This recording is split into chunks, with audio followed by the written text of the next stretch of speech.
ऐसी घटना महाराज ये देवराज की तो है ही, लेकिन एक और महात्मा में कथा आती है कि ऐसी ही एक इससे भी अत्यधिक ज्यादा महाराज घृणित कर्म जिसे कहते हैं, ऐसी घटना एक चंचुला नाम की ब्राह्मणी की भी है। एक बिंदुक नाम का ब्राह्मण था, स्वभाव से ही दुराचारी था। इसकी धर्म पत्नी थी जो पतिव्रता नारी थी, धर्म का पालन करती थी, लेकिन ये कुमार्गी था। ये जो बिंदुक नाम का ब्राह्मण गलत कर्म में रहता था। पत्नी ने बहुत समझाया। एक दिन स्वयं इस बिंदुक ने अपनी पत्नी को कह दिया, देखो मैं गलत कर्म करता हूं, मैं किसी स्त्री के साथ रहता हूं, तुम भी परपुरुष के साथ रहो। मैं जब मेरा अपना जीवन जी रहा हूं, तुम भी अपना जीवन जियो, लेकिन एक काम करना, जिस भी परपुरुष के साथ तुम रहो उससे धन मुझे देते रहना। अब बताइए, वो अच्छी पतिव्रता नारी थी, लेकिन इस बिंदुक के कहने पर वो गलत मार्ग पर उतर गई। पुरुषों का संग करती, जो धन मिलता वो अपने पति को देती।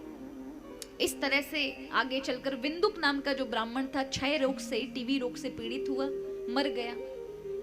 अब ये जो चंचुला है, ये जब वृद्ध हुई तो कोई संतान तो है नहीं, दुखी थी। वृद्धावस्था एक कड़वा सत्य होता है, सबको अपनाना पड़ता है महाराज, सबके साथ घटित होता है। कोई भी ऐसा नहीं है जो ये कहे कि मैं वृद्ध कभी ना हूं, सब होंगे। मैं आप सबकी आयु कभी ना कभी वृद्धावस्था तक पहुंचेगी, और सबको अपनाना पड़ेगा। जैसे ही वृद्धावस्था आई, एक दिन सौभाग्य से इस चंचुला नाम की ब्राह्मणी के गांव वाले मिल करके गौकर्ण जा रहे थे। तो उस गौकर्ण के लिए यात्रा जा रही थी उस गांव से, चंचुला उसमें शामिल हो गई। ये पहुंचती है गौकर्ण महाबलेश्वर मंदिर में। जब ये शिव जी के मंदिर जाती तो वहां शिव महापुराण हो रही थी। गांव वाले बैठ गए, ये भी बैठी, और वहां घटनाएं चल रही हैं कि जो जो गलत कर्म करते हैं उनको ये नरक यातनाएं मिलती हैं। और जब इस प्रकार की भयावह नरक यातनाओं के विषय में उसने सुना तो उसके रोम रोम कप गए। सोचने लगी ये तो मुझे भी मिलेगा। इसलिए कहा, यहां चंचुला ने प्रार्थना की है, दुखी होकर के उन जो कथा सुना रहे थे कथा व्यास को बताया एकांत में जाकर, मेरे से ऐसे अपराध बन गए। पंडित जी ने कहा, देखो बिटिया, अब तुमसे जो हो गया अपने पति के कहने से हुआ या जैसे भी हुआ, हो तो गया है, पर अब एक कार्य करो, तुम्हारे जीवन में भगवान शिव की कृपा आ गई है, इसीलिए तुमने शिव कथा, शिव यहां तक तुम्हें ले आए। अब बस एक ही काम करो, शिव शिव नाम उच्चार करो, जिससे अन्य कोई पाप ना हो, और प्रतिदिन शिवलिंग का अभिषेक करो, शिव में हो जाओ, अपना जीवन शिव में कर दो। वो रक्षा करने वाले हैं, तुम्हें पापों से मुक्त कर देंगे। इन 3 वर्षों तक चंचुला ने गौकर्ण में ही रह करके शिवलिंग की पिंडी पर स्नान कराती, शिव पे चढ़ी हुई भस्म को अपने माथे पे लगाती, रुद्राक्ष धारण करती।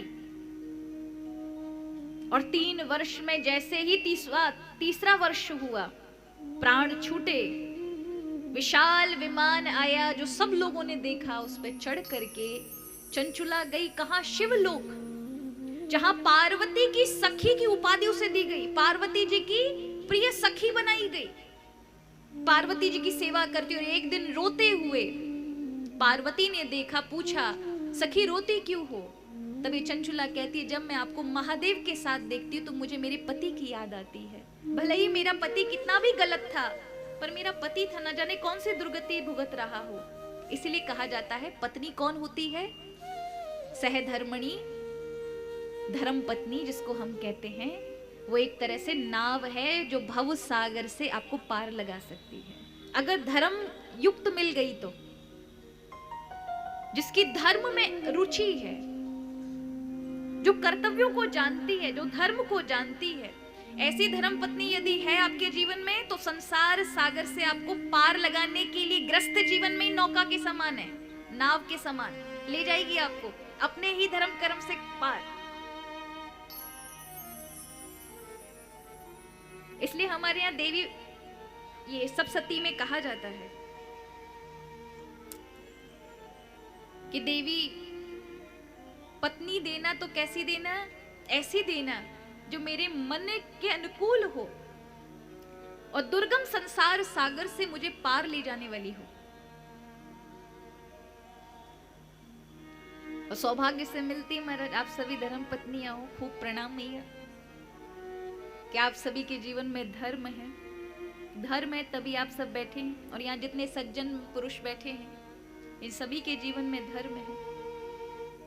तो यहाँ चंचुला की इस बात को सुनकर के पार्वती अपने शिव गणों को भेजती, जाओ विंदुक कहां पर है, देखो किस यातनाओं को भोग रहा है। शिवगण लौट कर आते हैं, पार्वती जी को बताते हैं विंध्य पर्वत पर महापिशाच बन करके ये विंदुक पीड़ाएं भोग रहा है। डरावना पिशाच है, लोगों को डराता है, भूख लगता है तो इधर उधर भागता है, जब कुछ नहीं मिलता तो अपने को मारता है। तो पार्वती कहती है तुम्बुरु को बुलाओ। जिस प्रकार नारद जी वीणा गान करते हुए भगवान हरि का गुण गाते, उसी प्रकार तुम्बुरु भी वीणा गान करते हैं और भगवान शिव का गुण गाते हैं। बुलाया तुम्बुरु को और कहा कि उस पिशाच को विंध्य पर्वत पर जाकर के कथा सुनाओ। शिवगणों ने कहा कथा काहे का, वो कोई सज्जन है जो कथा सुनेगा माता जी, पिशाच है, भागता है। माँ कहती है तो फिर बांध कर कथा सुनाओ, और शिव महापुराण की कथा सुना दोगे तो पिशाच योनि से निवृत्त होकर के यहाँ प्रभु का गण बन जाएगा, और मैं मेरी सखी को उदास नहीं देख सकती, इसलिए तुम्हें ये कार्य करना होगा। तुम्बुरु जाते हैं, शिवगण विंध्य पर्वत पर पहुंचे तुम्बुरु जी के साथ, तो देखा विशाल पिशाच के रूप में था, भागने लगा। शिवगण दौड़ते उसको पकड़ते हैं, फिर से उनसे छुड़ाकर भाग जाता है। पहला ऐसा श्रोता था हमारा जिसको रस्सियों से बांधा गया, जबरदस्ती बांध के पेड़ों से लटका करके और उसको कथा सुनाई गई। खूब चीखा, पर तुम्बुरु जी ने कथा सुनाई 7 दिन। शिव महापुराण की कथा श्रवण करने के उपरांत वह पिशाच योनि से निवृत्त होकर के शिव रूप होकर के शिवगण के रूप में परिवर्तित हुआ और शिवलोक पहुंचा। कहने का अर्थ है भूल चूक में यदि कोई किसी की गति बिगड़ जाए, ऐसे परिवार का कोई सदस्य भी कथा श्रवण करता है, तो भी जो उनके परिवार में कोई व्यक्ति अगर इस कार्य में फंसा है, यातनाओं में फंसा है, तो निवृत्त हो जाता है। तुम्हारा हम तो जीते जी श्रवण करेंगे तो कैसे नहीं शिव की कृपा हमारे ऊपर होगी।